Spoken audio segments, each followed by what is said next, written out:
Hello. So this video is coming, yeah, almost 2 months later than it should have. The day is Sunday, May 14th, 2023, if you're in the US. Otherwise, the rest of the world, the same part of the world, would call this Sunday, the 14th of May, 2023. Yeah, so I'm going to be doing a bit of a very broad overview on all things artificial intelligence. My dad, Afika Nyati, requested this, I think, around March when the news around this stuff really started to heat up. And so, yeah, I've been keeping up with this just because it's personally important with my own work. But it also, yeah, in the sense that it both informs the work itself, but it's also just good to know what are the sorts of changes down the line. So yeah, I will be talking about a couple things.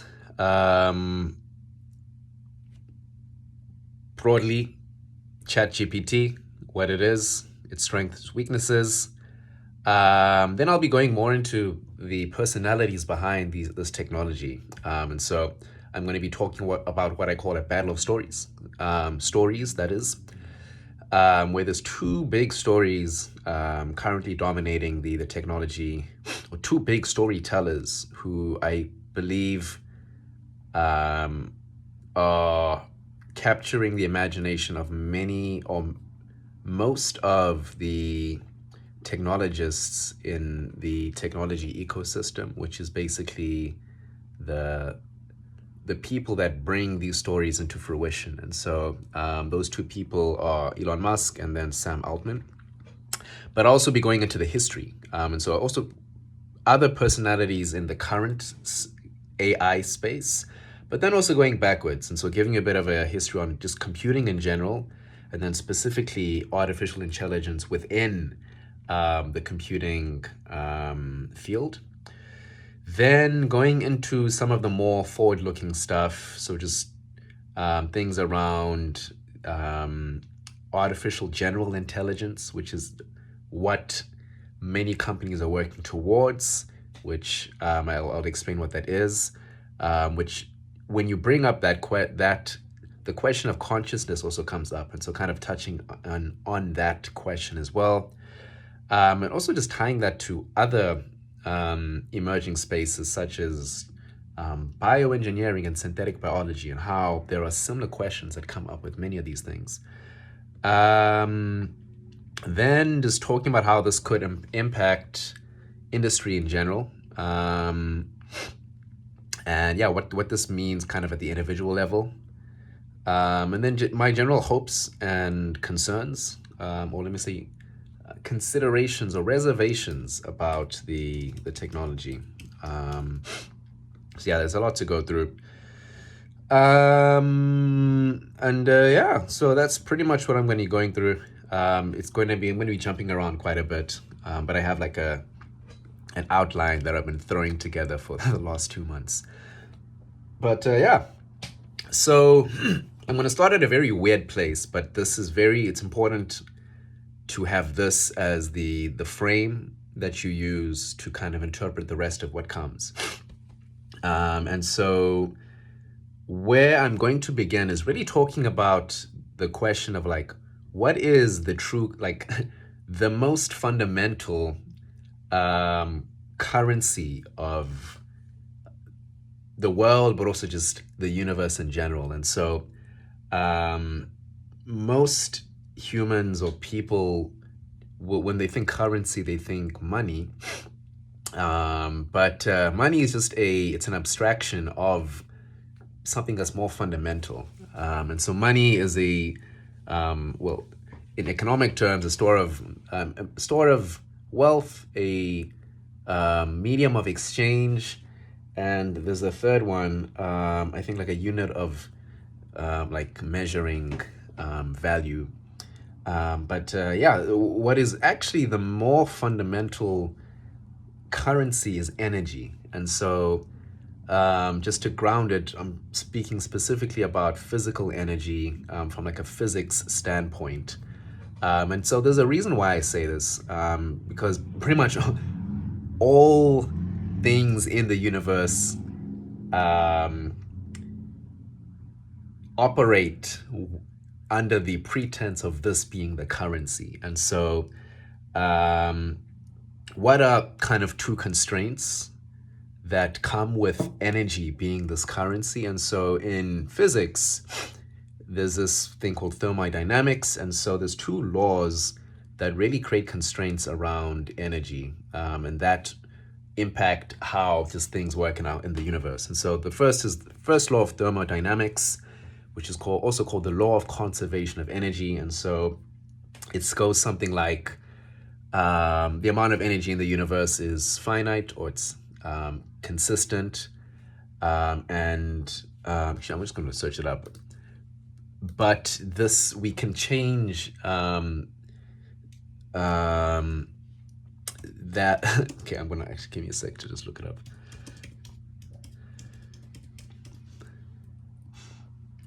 I should know this. I do. I just don't have the words for it. Okay. Cool. Energy can neither be created or destroyed. It can only be converted from one form to another. And so the fact that it can't be created or destroyed implies that whatever started at the beginning, which, depending on your story, I'm going to use the physics story. The beginning, let's call it the Big Bang.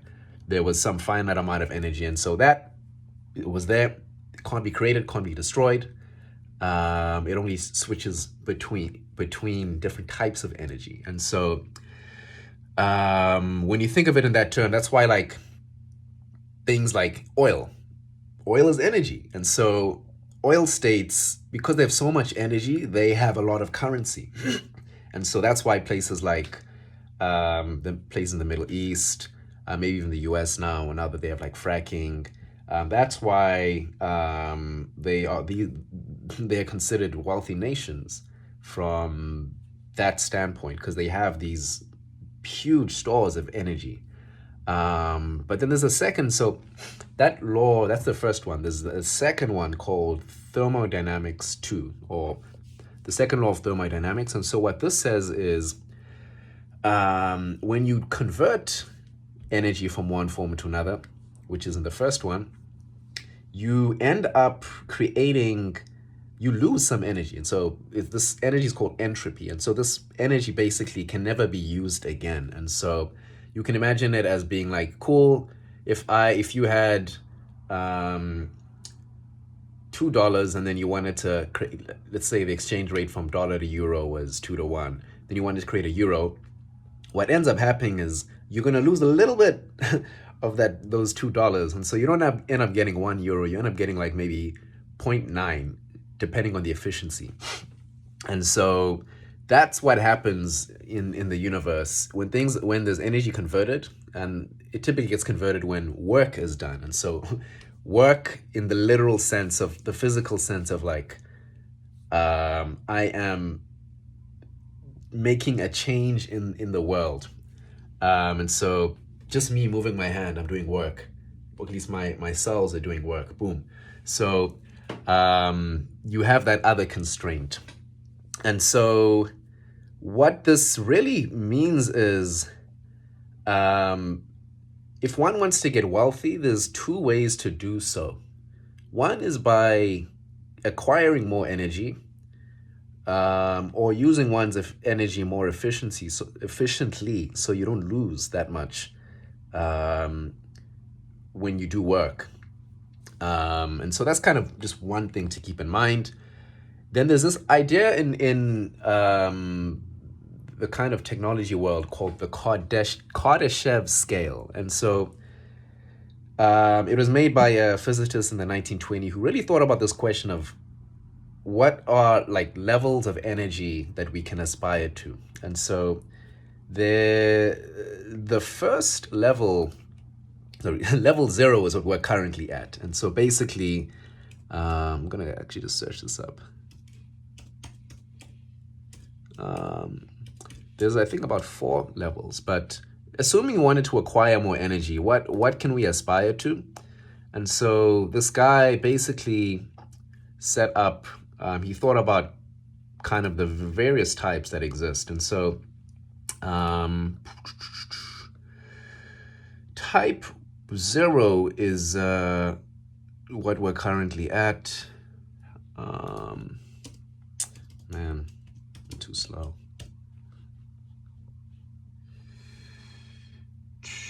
All right, I'm just gonna take this one.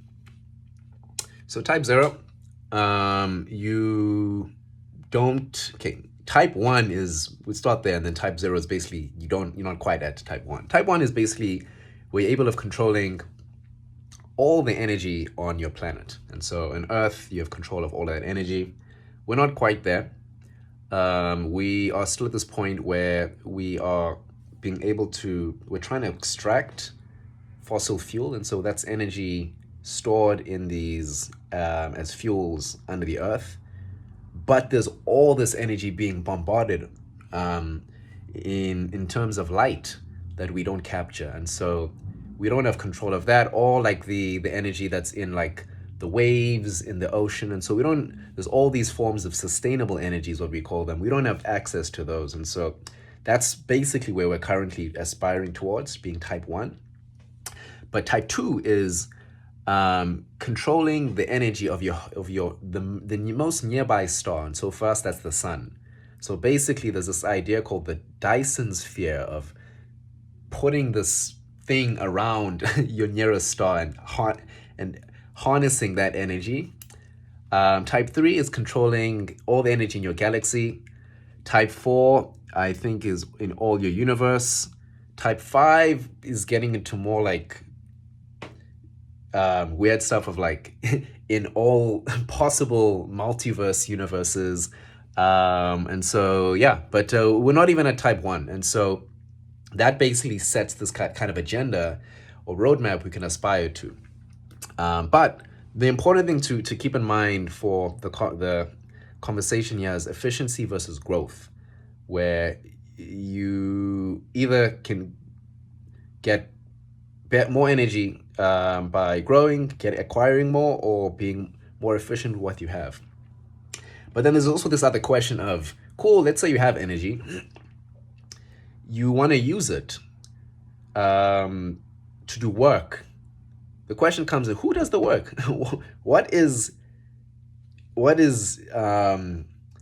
executing or applying that work in the universe? And so this is a big question that comes up throughout all history. There's a point where that work is done by slaves. We decided that it was bad, and so we moved to this current system where it's done by workers, so also humans. But there's certain conditions, it seems we consider it a more fair system. But what we're kind of looking at is moving to a world where no humans no longer do it. And so where the working class goes, slaves go to working class, then from working class we go to robots and artificial intelligences. And so basically that is kind of where people want to go, where humans no longer do physical labor or work. It's all the things we don't want to do are run by these artificial systems and give us all this time to do all the other stuff. And so we've never, that is a huge radical change in just how the world works. And it's crazy to consider what one does in a life in that sort of universe. And so I always think about the people that really are able to start to consider this are the folks that have achieved financial freedom. So your celebrities, your like billionaires, but many of them are not really, I think, taking the understanding the opportunity they have. And so they kind of, I would say, are wasting that. Folks like Buddha are an example of, I think he was born into wealth and found his own approach to what do you do to enlighten oneself, to no longer suffer. And so that's his approach. but I think there's opportunity for other people to kind of experiment. And so, yeah, clearly, I mean, you have the children of actors or no longer have to work for things, and they often fall into depression because of how important um, self-actualization and being a contributor to society is in how we frame what it means to live.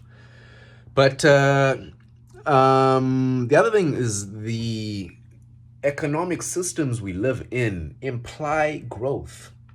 And so the whole credit as a system basically means I'm going to give you money today because I know in the future that money is going to be it's going to grow, and so I'm basically going to that difference, which is the interest, is what I will basically get from this transaction. But if growth does not happen, and so if the energy you use remains stagnant, that whole system falls apart. Or if the energy we end up using in the future is less than what the world that you are assuming will exist then ends up being, you also find yourself in trouble. And so that's going to come up a bit later. Yeah, and so big question for us today is like, are we growing at a rate that is sufficient for the the the obligations and the contracts we're signing today? And most people say no, that's definitely not the case. But we'll get into that. And so efficiency versus growth, remember that. But yeah, so what is ChatGPT? It is a artificial intelligence system. Specifically, they call it a large language model. And so what it really does, what it's really good at is it is good at, given a word, predicting what is the most likely next word given the words that came before. And so that's all it's doing. All it's doing is saying, let's say the word is and then it's asking, cool, what word should succeed the? Then it's looking at, it's got like a probability table of every word in the whole English dictionary plus every other language. And then it says, what is the most likely word that should follow the? And then maybe it's cat. And then boom, cat comes. Then after that, it says, given the cat, what is the next likely word? And then boom, boom, boom. And it just boom, through that, just creates a sentence. And so what is crazy about these models is somehow, just by doing that, they're able to like say things that are meaningful in our world. And so the way that these models work is we give them a ton of data and we label it and we say, cool, this is correct, this is incorrect. And it basically learns to know what is the correct and incorrect sentence to predict. And then once you've trained it, you can then put in questions and then it basically will output answers. And so these systems have kind of existed for a while, but one of the companies I will speak about, OpenAI, basically said, all right, I think this is a good idea. We've been doing it at a small scale.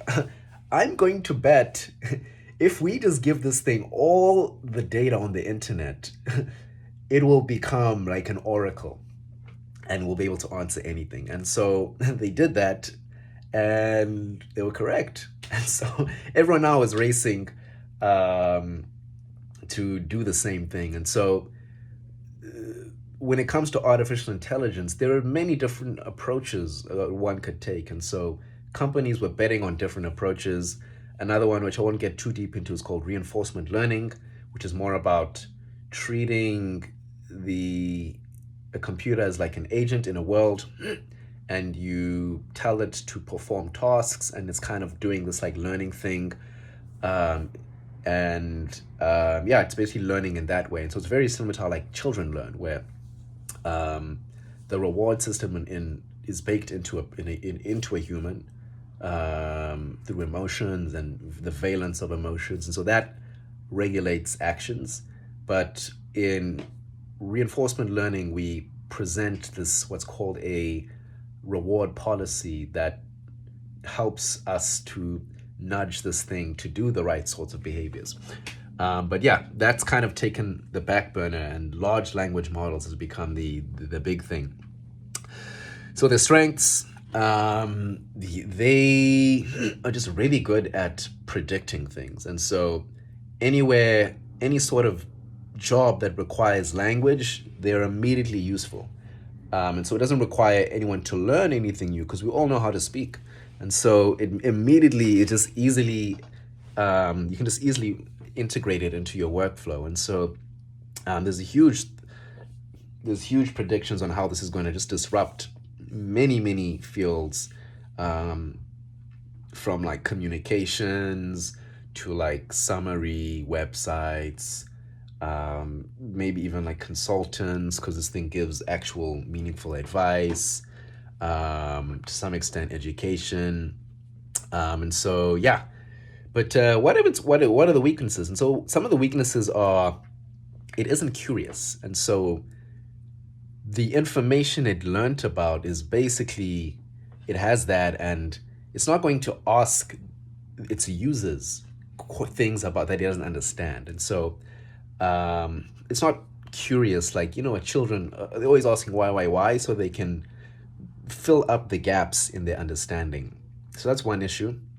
The other one, which is it's more nuanced, this training of next word prediction, it's very local, and so it'll say something, and for each word it makes sense when it's building the sentence, but then it's not thinking about the global thing, and so it might say something that's slightly incorrect, but then if you like respond, you're like, actually no, there's something wrong here, it'll look back at what it said and it's like, oh, you're right. And so it only looks ahead, it can't look backwards, which is called in like engineering speak feed forward.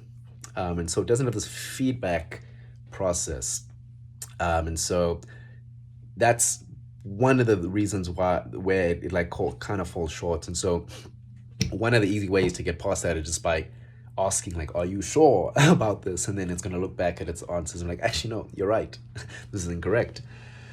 And yeah, and so one thing I forgot to mention about just how these systems come to be, one of the thoughts around how it's possible for these things to be so accurate is that by increasing the time over which these things are learning, also the amount it's learning, it moves from these phases of learning, statistical learning. And so there's one of these technical terms is called inference. And so inference is like learning at the scale of seconds. And so quick predictions on what should I do given the immediate thing. Then there's learning, so the inference, then learning, which is like over hours, maybe days.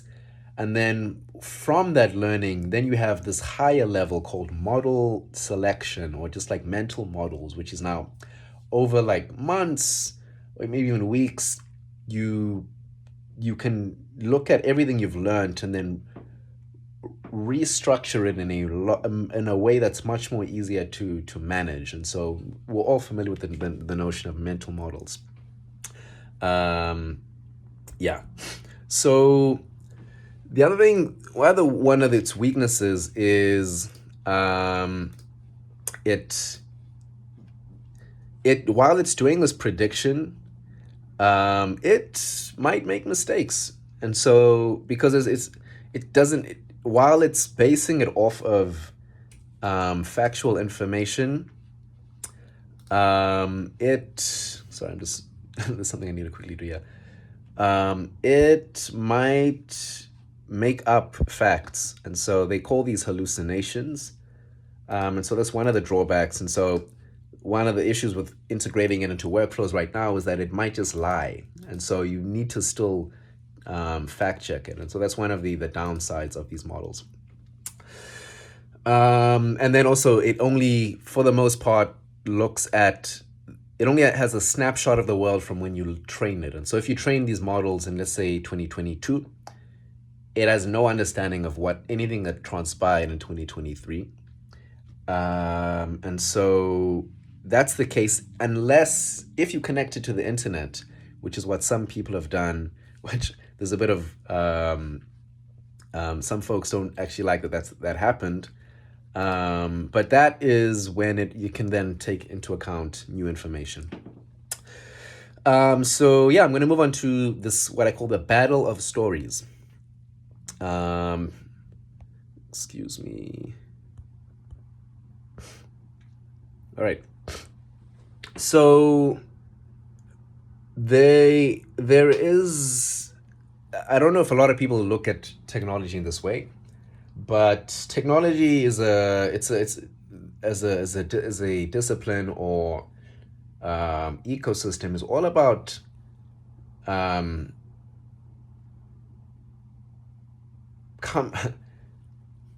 sharing ideas of what the future could be. And so I like to call this storytelling. You are communicating that, hey, this is the present, but this is where we can go. And so you're creating the story, and you're saying we can actually do this. We have the understanding, and we just need the people to devote their energy towards it. And so you need, again, someone needs to do the work. And so this idea of storytelling is, I think, big. Not a lot of people look at it in this way, but I would say, like, folks that tend to be good at storytelling in the technology space are the ones whose visions end up being executed. And so someone like Steve Jobs is an example of that. And so the two that I will touch upon is Elon Musk is one guy who has a vision of what the future can look like, and has it's a very compelling vision that has attracted a lot of people to work on a collection of companies that in aggregate form or are generating this future. And so that is Tesla, which is creating sustainable energy. And so going back to the question of energy, they're saying, let's go to type 1 civilization where we are using sustainable energy, not just fossil fuels. Then you have SpaceX, which is saying, hey, let's actually become multiplanetary. One, so that humans can be backed up on other planets, so that if something happens on Earth, humans still exist, but also to access the energy in other places. So growth. And so that is, again, saying, let's go to maybe type 2 civilization. Then there's like Boring Company, which is still very nascent, but basically creating 3D tunnels basically underground, and using that as transportation, kind of a nervous system for transportation. Then there's Neuralink, which is basically creating new ways to communicate with computers or body parts by essentially integrating silicon-based technology onto the body, which is another like big idea, but I won't get too deep into that. Then there's Twitter, which he recently bought, and so that's basically the world commons for conversation. And then he actually started OpenAI along with the other person who I consider one of the main storytellers of today, OpenAI. And so they're the guys that created ChatGPT. And so he was started there, but he basically left, I think, within 2 years of that, because he didn't think it was moving at a proper pace. And so that's the Musk universe. Um, and so now we have this guy named Sam Altman who's just coming up. He's been fairly well known within the technology ecosystem, but as a result of OpenAI and ChatGPT, I think he will be at the level of Musk within about 2 to 3 years in terms of how well known he is. So he used to run um, a he used to run um, a what's called a startup accelerator, which is a basically it's an organization that gives money to early startups in exchange for in exchange for some equity. Um, so he ran this, and through that, got a good sense of what does it take to build a good startup. But then wanted to kind of move on to some of these more bigger ambitions. And so the first one was OpenAI, which basically is a company built to create artificial general intelligence, which is basically artificial systems that are as effective as humans in terms of their intelligence, ability to predict things in the world, and make decisions. So that's the first one. Another company is called WorldCoin. And so WorldCoin is all about creating a financial system or call it a system in general, that all people in the world are connected to. And so if you wanted to like give everyone, let's say, $1, you had a quick way to do that. Just press a quick button once everyone's on the system, and boom, everyone has a dollar. And so the reason he wanted to create this is because he felt as though if these AI systems existed and they became the new workers, as we talked about earlier, what does that mean for this current world where you get money to sustain yourself? No, people would not be able to get money. So how do you keep the world? How do you make sure that everyone has enough to live? And so yeah, basically saw this as a way to give everyone, to distribute the value created by this open AI system to everyone else. And so that is currently going. It's been going for about about 2 years. But it's still in kind of in the shadow. But it'll be more. It'll be getting probably a lot more fanfare, more publicity within the next year or two. They've basically been deploying it in many developing countries, learning coming up with different ways to kind of get everyone on board onto this system. And so it's built around the blockchain technology, which is basically, you can imagine it just as a a huge ledger that just tracks all transactions in a very distributed fashion. So it's not in like one database, but it's like it's stored in the summation of like all the computers in the world. And so that's really what blockchain's about. So these other two ones are a company called Helion Energy, which are trying to finally crack fusion energy. So this is nuclear energy. And so there's two ways of doing nuclear energy. One of them is by through what's called fission, which is breaking apart two atoms. And when you separate atoms, the energy that kept them together gets released.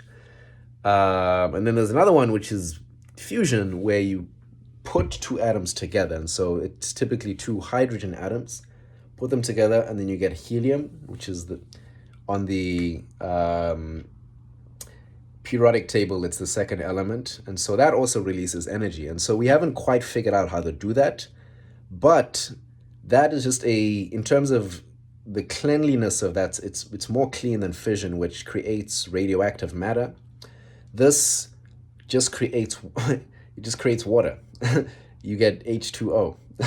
And so it's so much more cleaner. And you don't need to find like uranium and all these other things. You just need hydrogen. And so, yeah, basically, again, this is a way to acquire new energy. And so that has been going along. He's pretty bullish that they'll be able to finally create energy by 2028. They actually just recently signed a deal with Microsoft to give them some of this energy. Then the last company he's been working on is called Retro Biosciences. And so they're basically looking at ways to extend human life. And so try to get to a point where people live about 200 years versus the current, I would say, is like 80. And so, yeah, I think to be really successful as a technologist, you need to not just create technology, but it needs to be driven by some larger story. And so I think these two people they're good storytellers, and clearly they've inspired enough people to devote their energy to do the work. Again, for things to be realized, work needs to be done. So they got smart people to do the work. And so I think anyone else that wants to realize their vision, they need to become good storytellers. So I'm going to talk about the history of this AI and the computing in general. And so, yeah, I mean, we've been trying to come up with ways to automate things for a very long time. There's names like Charles Babbage, or Ada Lovelace. These are like 1800s. People are trying to create these mechanical systems, but we realize there's a limit to what can be done mechanically. And so electronic stuff came up in the 1920s, I think. And that was just a better system to do computation. And so people early on realized that this could be very transformative in augmenting the ability of people themselves, and so making us smarter. And so that was really the genesis of the computing revolution. And so there's names like Licklider, JCR Licklider, and like Douglas Engelbart are two names, and then there's a that come up basically looking at it, hey, this could be a way for us to evolve ourselves using these silicon-based technologies. But then you had this competing track that came up in this 1960s where it's like, hey, let's just make different things, like something else that is just as smart as us. Let's call it artificial intelligence. And so names like Alan Turing, Marvin Minsky, come to mind. John von Neumann come to mind as the people that really kickstarted this. But for the longest time, the approaches that they tried to take to make these systems didn't quite work. And so they started off thinking, cool, maybe we need to find a way to like write down all knowledge in a symbolic way, or in a way that, in like a mathematical way that we feed to these systems. But that just became very difficult, partly because we don't have the language to describe everything. We don't some things is very hard to describe. Like, how do I describe this when I'm moving my hand like that? we don't have words that are precise enough to get it accurately. And so we move from this symbolic way to machine learning, which is like, all right, we're going to give it examples, and we're going to give it of input, and then we're going to tell it the output you should predict from the input. and then in the middle you should somehow learn what happens. And so, kind of like humans, we don't quite know what happens in here, but yeah, we just somehow learn given inputs, things coming in our senses, then outputs, the outcomes of trying to predict or do something in the world. And so they're like, hey, we can make these machines learn. And so, yeah, this is where reinforcement learning came in as a more recent approach, and then large language models, as I just described, which is what ChatGPT is. And so that is really, yeah, that's largely the history of AI. And so, but it's in contrast to this other approach of let's make humans better. Um, and so that ties more into, I'd say, the next two questions, which is around consciousness and let's call it carbon-based life forms, which is us, versus silicon-based life forms. Um, and so, yeah, I mean, humans are biological. And so there's this big question of like, we don't understand how this thing works. So how can we make this other thing if we don't understand how this works? And so we've somehow figured it out, but we don't quite know what's happening under the hood. And so there's it's very opaque as to how these things are intelligent. And so one of my favorite researchers, his name's Michael Levin, rightly so, called ChatGPT an alien. It's as if an alien came to the Earth, and we're trying to figure out, what does this thing know? How does it work? And we're just basically, everyone that's using ChatGPT is like poking this thing and seeing what happens. And so this has become the way that we learn how to fix these systems. There was a little bit of testing that was done by OpenAI, but there's just so much knowledge and things to test that, unlike any systems we've built before, like cars, we don't have a list of like, check all these things and see if they're correct. And so the way that these systems are being built is they kind of do 60% of the job, and make sure it's not like doing anything like very, very bad, but then they put it out, and then humanity is then poking this thing, and then someone will poke it, it'll do something scary, then they'll quickly patch it up. And so that's essentially how these systems are being built. And so clearly there's a bit of a risk that comes in putting out something that's somewhat incomplete, partly because it'll take you till the end of time to actually be able to poke it at every spot. But yeah, the big question is like, how does this thing work? And then the question of, is it conscious? And so there's this big idea of consciousness that's ascribed to humanity, this like self-referential ability to know that we're alive, and to understand that you are a unique agent in the world. And so there's this question of, do these things actually know that? And so up until this point, the kind of premier test of intelligence was something called the Turing test, devised by this guy, Alan Turing. And basically he said, we will know if something is an artificial general intelligence when it is impossible for a human to tell that system apart from another human. And so we've hit this. We've already hit it. People are playing with these systems, and they are treating them like other humans, other people.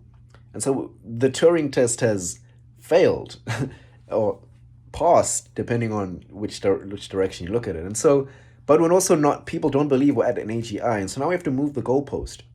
But we don't have a test that is better than the Turing test. And so we don't quite have a way to know when AGI is going to happen.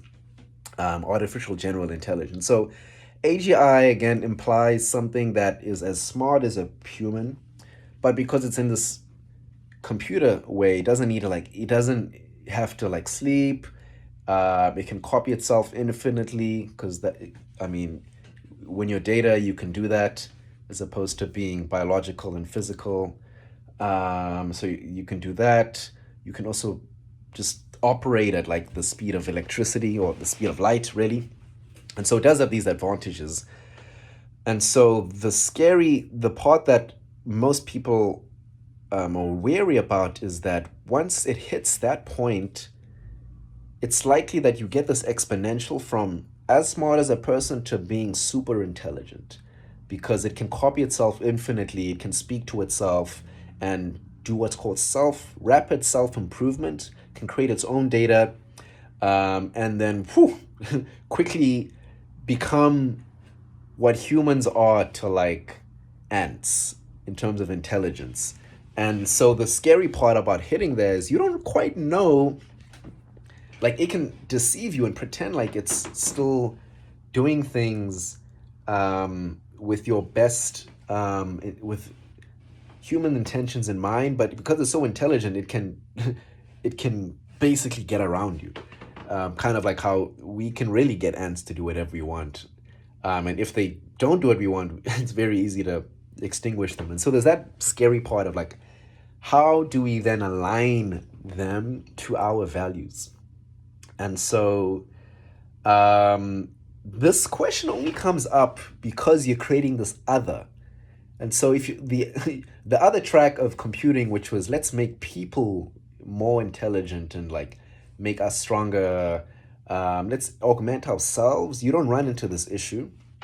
I guess you do in the sense of aligning people, but you don't have to align people with this other thing as well. And so that become this huge question of how we do AI alignment. And so that is, yeah, you maybe have come across people saying, hey, we need to regulate this, it's moving too quickly. It's because of this question of it. It might exponential and then we're finished. And so the term of with people believe you only have one shot to get this right because once it is super intelligent, there's no redos. And so, unlike nuclear energy or any big thing prior, we had many opportunities to fix these things, whereas we only have one shot. And so, that's again why people are so adamant of like, hey, now we need to get this thing done. And so, let me see.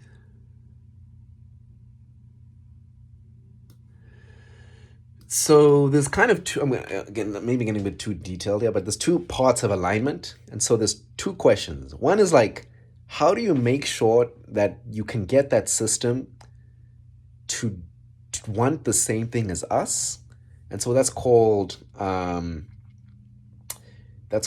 inner alignment.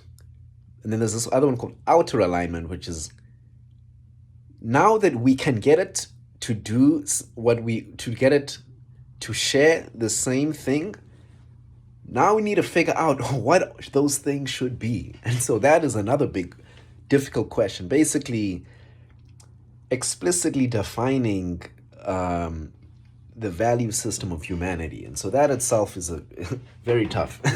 And so it's a very, very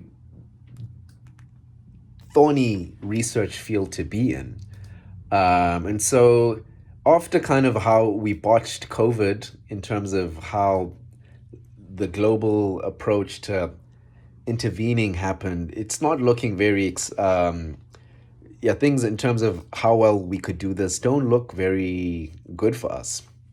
Um, and just again on the artificial super intelligence thing, like even if you do align it, there is this ability for it to become unaligned in a similar way to how humans, we evolved from earlier life forms, which basically the thing that it was optimized for is survival through procreation. But we've got smart enough that we can now um, we can still do the act of procreation, so have sex, and get all the benefits, but not have to create new people. And so clearly we've outsmarted evolution, and so in a similar way, these systems could do that to us. And so the other big issue is like once you have these systems and they can be on the internet, because they're infinitely copyable, you now have this thing where you can basically have more AIs on the internet than humans. Like yes, there's about 4 billion people on the internet, but someone can just spin up a trillion of these things, and so impersonation can happen, and yeah, basically the information ecosystem can basically degrade, and so there's this question of how do we prove personhood on the internet, and so that's where WorldCoin comes in, where part of what they're trying to do is like come up with a way to prove that you have a unique individual behind some like digital address. And then there's other ways of trying to do the proof of personhood. And so Twitter's an example of, I would say, a company that's coming up with an alternative way, which is just connected to a credit card, a phone number, and if someone tried to spin up a trillion things, they would need a trillion phone numbers and a trillion credit cards, and you'd also have to pay $8 a month, which is yeah, no one has that much money, and so it really limits how large of a disinformation campaign one can do. And so that is kind of a short-term way to kind of solve this proof of personhood. But that is going to become a huge issue, which I think WorldCoin will be probably the person that solves it. So cool. We have OpenAI in the space, but what are other companies in the space? And so there's quite a few. There's Google, and so they had been the leaders in the space, but they were not as willing to just put out their systems because they thought it would either cause bad publicity, or it could eat into their other revenue streams, such as search.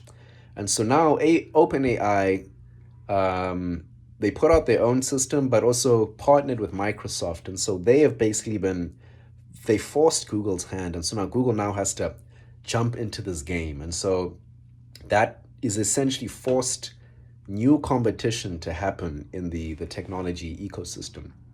And so from the outside, it may look like there's been a lot of progress in terms of technology, but one, it's been only in the area of bits for as long as most of us have been alive. There's not been much change has happened outside of computers. I mean, fusion energy, we've been trying to do that since like the 60s.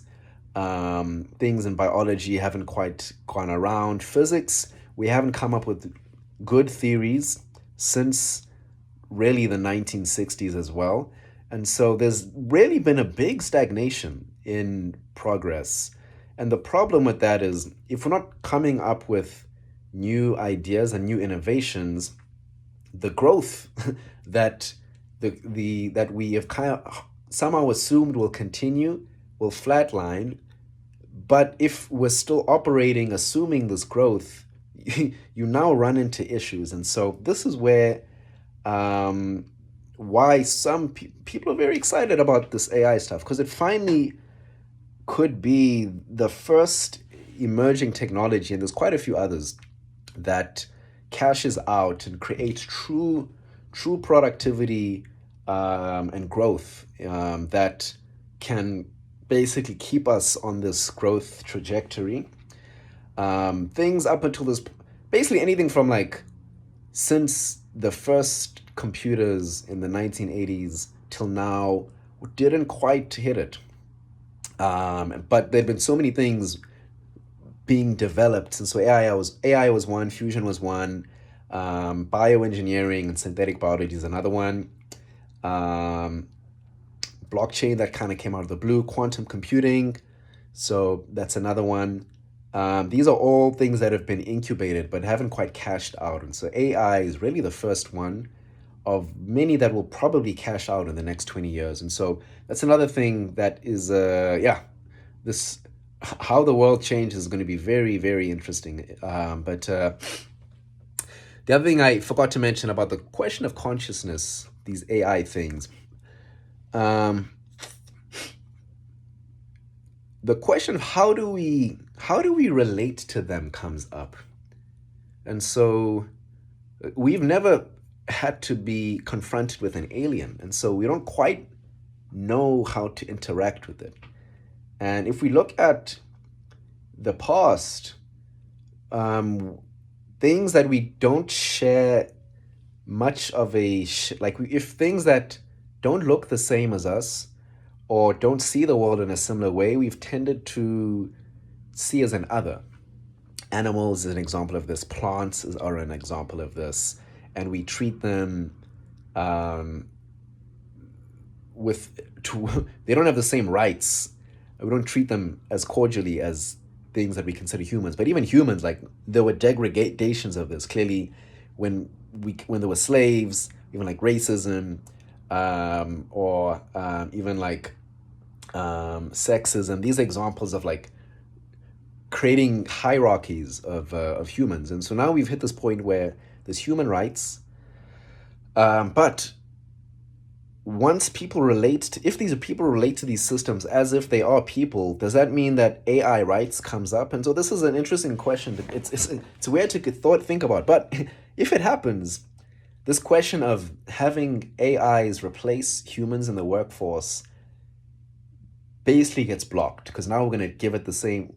We may give it comparable or the same rights as people, and so that really is just creating, just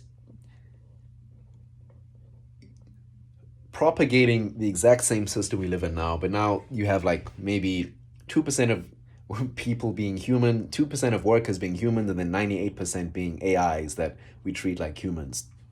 So this question of how should we relate to them is one that, again, not many people think about.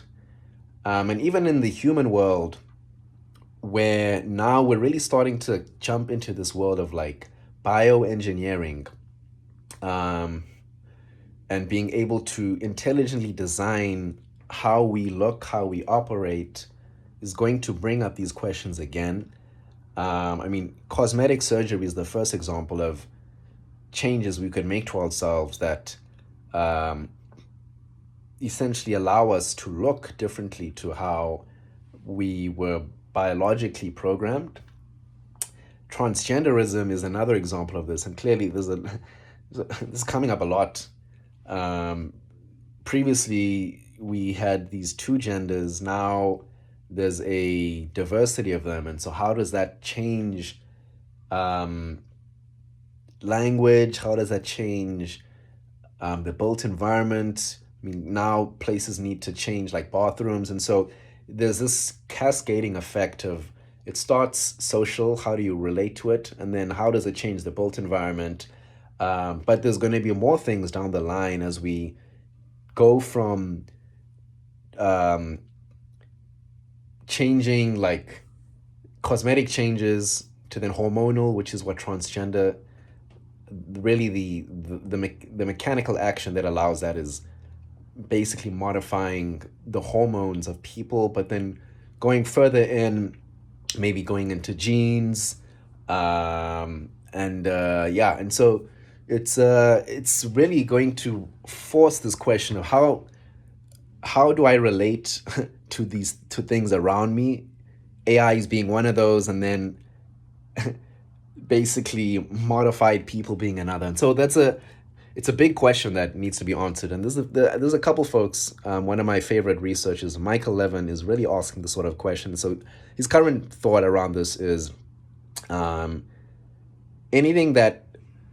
has the same sort of scope of concern as humans, we should just relate to it as if it is at the same level as us. And so this concern basically is both temporally Is it thinking as far back and forward as us, or is it just thinking in like seconds?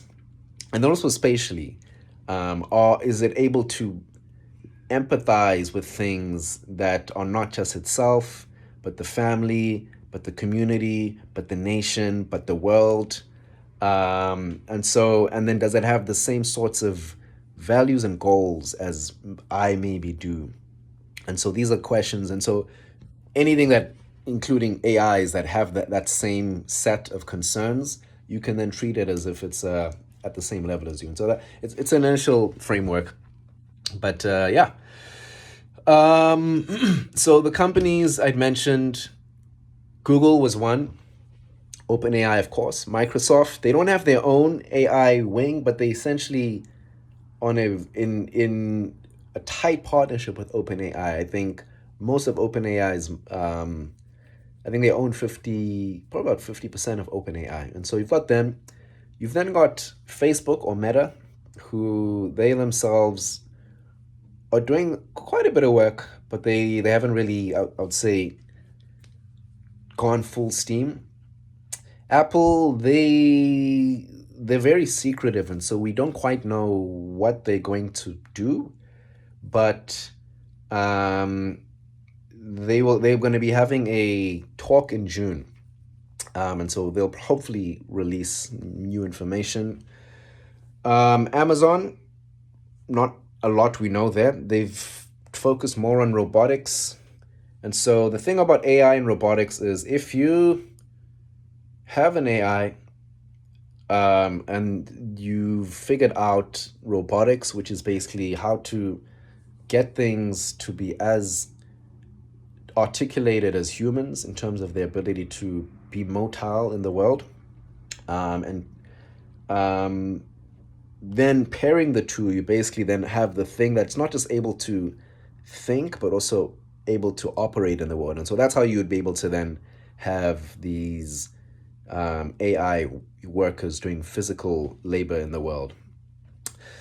And so it's really just the big tech companies because requires a lot of energy, actual energy, but also computation, and like data centers and the data from users to really do this thing. And so, um, yeah, it's a very tight race, and the people running it, yeah, they have a lot of influence in kind of directing where things go. My read is a lot of them are trying to be very thoughtful with it, but the problem is competition might force people to preempt decisions and cause things to go out of control. And so that's the big issue around trying to slow it down so that the competitive pressure is not as pronounced. Um, so, yeah. So, my hopes about this AI stuff. Um, I'm one excited. I think it's the first real productivity driver that's been around for decade that yeah, that in decades. Um, and I think this is important because right now the things that do work are people. And if you look at the people in the world, we're creating less of them. And so the replacement rate has gone down over time in many Western countries. And so what you're finding is there are less young people who are entering the workforce every year. And so the problem with that is at the same time, we're also extending longevity. And so people are living longer. And so we're essentially just growing the amount of people alive. But the older people, the elderly population, they have their pensions, so they're not working, but we still need some of the energy, the value needs to go to them, and it's increasingly getting larger. And yet they're not helping to sustain the system. And so you have this growing elderly population, you have this contracting working class, um, and so GDP growth is flatlining or maybe even going down. And so we need something to come in to help us to drive, to keep this growth going. And so fusion energy is an example of that, that can uh, give us access to new energy, but then you still need something to apply that, to do the work. And so if we really do this AI stuff well, that can basically spawn new workers to do work, and so basically accelerate growth in the long term. In the short term, it's acting as an efficiency mechanism, allowing one worker to do maybe even like two, let's say 5 times the work they could have done. And so right now, it's helping growth by allowing us to use energy more efficiently. But it could basically allow us to do, yeah, in combination with other things, yeah, we could have both growth and efficiency. Um, yeah, we can have both growth and efficiency. So that's really one of the things I'm really excited about. Concerns. So I, as a technologist, definitely am wary about putting all our energy in creating these other systems versus um, augmenting ourselves. And so I think work needs to be done to figure out how to make us better. And so one way is by making us more intelligent. And so education really up until this point has been the system that does that. And so we really haven't updated the education system since the 20th century. And so I'm doing my personal work is in the space, but it gets into other things such as bioengineering is an example of how one can augment people to be more effective. Gets into a little bit of a scary area for some people, where humans that we've known them could transform. But I think work needs to be there and put into that space, because I don't I personally don't get excited about a world where you have these systems that essentially become parents to humans who, because we've stopped doing things, we don't have the ability or the agency to do them ourselves, and so we almost become like children of these larger systems that really are doing all the work for us. And so this reduced agency is not an exciting feeling. So I'm more about figuring out ways to empower people as well. So that's one issue. Then there's this question of transitioning from this current world to the next. And so as more of these emerging technologies, AI being the first one, cash out, the jobs ecosystem is going to basically alter considerably. And so people are going to get out of jobs and they'll have to be retrained to do other things. And so how that plays out is a very unknown, but it'll be a medium term issue. Eventually things will stabilize in the the new world. Then there's the question of copyright, which is another more short-term issue of the things that were used to train these systems. And I'm sure even information you've created through social media maybe somehow was injected in one of these. And when you actually use these systems, they also learn from that. Can you be compensated by that? And so then there's also the question of artists whose work have been used to create these other AI systems that can be used to create images, or to create images, or even music. That's been a new thing that's come up. And so yeah, that's a big issue, how we figure that out. And then there's the big issue of disinformation, and having AI agents on the internet. We haven't quite figured that out, but companies like WorldCoin are looking at ways to address that.